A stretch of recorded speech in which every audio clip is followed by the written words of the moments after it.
How you doing? Sparky here from SparkyUOnline.com. Went out on a service call the other day and I had to do a little bit of a add-in for a receptacle.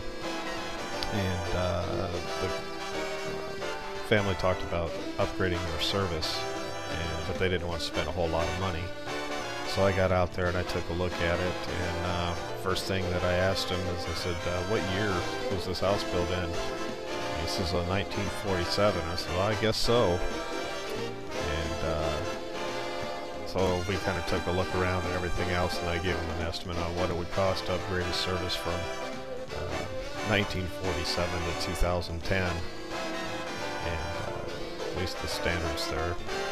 And said, well, he's just going to have to hold off for a while, so I ended up going out to the main service and installing a new circuit out there for him. But nonetheless, here's what a 250 volt 30 amp disconnect looks like for the sub feed to the interior panel of the home.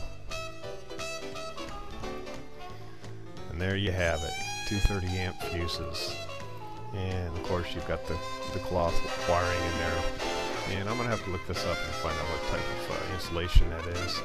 But look at the terminal block on there, no protection. And this has been on this house since 1947. And obviously I didn't play with the disconnect, I just opened up the cover, and God knows how many years of paint are on this. But it's just got these little set screw terminals, kind of like some of the phone terminals or that you might see. But hey, at least they put plastic bushing on there. And then this goes up through into an old crimp style, non-weatherproof. Of course, this whole disconnect and everything else is non-weatherproof as well. But this is what a 30 amp disconnect looked like back in 1937 or 47. And the next picture here I'll show you is the actual sub panel. So here's the sub panel inside the house, and it's probably only maybe 1,000 square foot, if that much. I'm not really sure. But as I was crawling around in the attic, adding in my extra circuit there, like this one, this set of wires here, that set of wires, and a couple of the other sets of wires in there are actually in a BX. It's a steel cable that the whole house is run in, and it appears as though it was built and installed back in 1947, but I can't really get too much of a close-up. I took this with my iPhone, but the wire gauge there is, it's supposed to be 14, but it sure looks like 16 to me. And you can see where somebody else had come in previous to me. I didn't do this. Somebody came in previously to me and just added in a 14-2 Romex for a ceiling fan that previous customers wanted installed, or previous people wanted installed there.